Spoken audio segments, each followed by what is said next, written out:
Hey everyone, welcome to my version 2 of multi-item storage with filter. I went ahead and redesigned the filter here on the bottom. If you've seen my last video here on this was the finished product on that. Basically it takes our items that want to be filtered, goes into our modules, and being that it wasn't 100% efficient, we added a filter in there that when the items stop flowing through, it cycles filter blocks in the places where the items would be locked in the hoppers and the droppers. That way you get 100% efficiency of the items in your chest. So I went ahead and looked at the redstone here and wanted to compact it down, and I got together with a friend of mine and we pretty much cut this in half. So being that this is 6 by 9, we brought it down to 3 by 6, I want to say. So 1, 2, 3, 4, 5, 6, 7 by 3. And we worked really hard to get it done and we're pretty happy with it. So let's show you what we did. We took the timing mechanism, our hopper clock, and tucked it underneath, which seemed to work really well there, which means we had to shrink our dropper tower, which all in all, when you use less resources, it is nice. You can save it there. And then we went ahead and created our rising edge monostable circuit. So when this comparator turns on, when the items are flowing through, the piston drops down, and when that one tick later, when there's no other items and the filter blocks are coming through, it turns back on, setting a signal through here.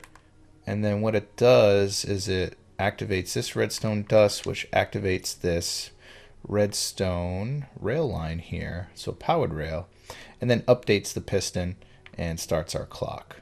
And then that controls our torch tower with our checks and balances here, turning hoppers on and off, locking them in place, and making it all work. And surprisingly, I've run this thing for an hour with 2 double chests of things just constantly filling through there, and it does a great job. It does it perfectly.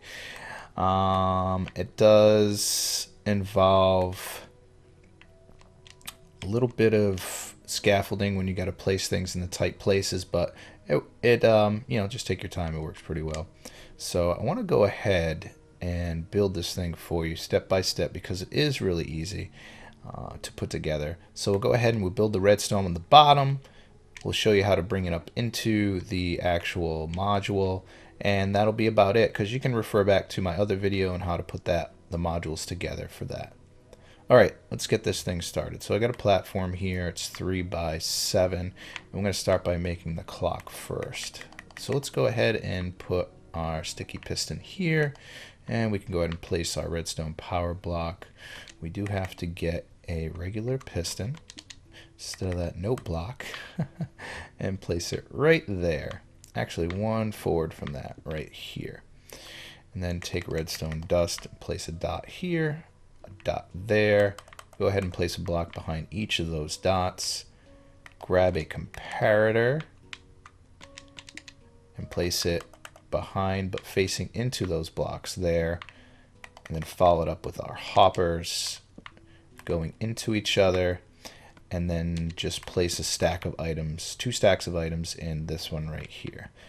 All right, so next thing we want to do is do our dropper elevator. So we'll go ahead and place block up like that and take this across, but we want to stop here because what we're going to do is run redstone across that face right here. So go ahead and take a dropper and place 1 facing up, actually 3 facing up, and then I got a scaffold here a little bit, and then place 1 facing direction of your modules. So mine's going that way. All right, let's wire this up. So what we want to do is take a comparator right there, running into a block with redstone, another block, repeater on 4 ticks, redstone dust going down across these 2, coming back up again, going left 1, and then a repeater going there. And then just place a block here. Now what we want to do here is grab a slab of choice and place it on the second one and the fourth one, and just come out one more. And then we also need to place our slab underneath, so we can get that going here. So like that. Then connect our redstone here, so redstone dust there, there, there, here and here, and one more repeater going into the third dropper. And then that way our dropper system is wired up.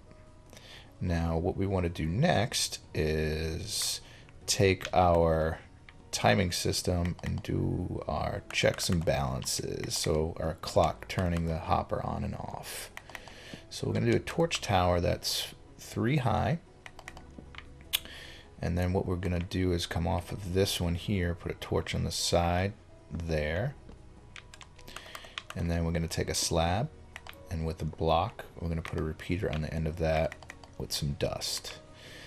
And then we're also going to take a slab here, just kind of drop down a little bit, put a slab here.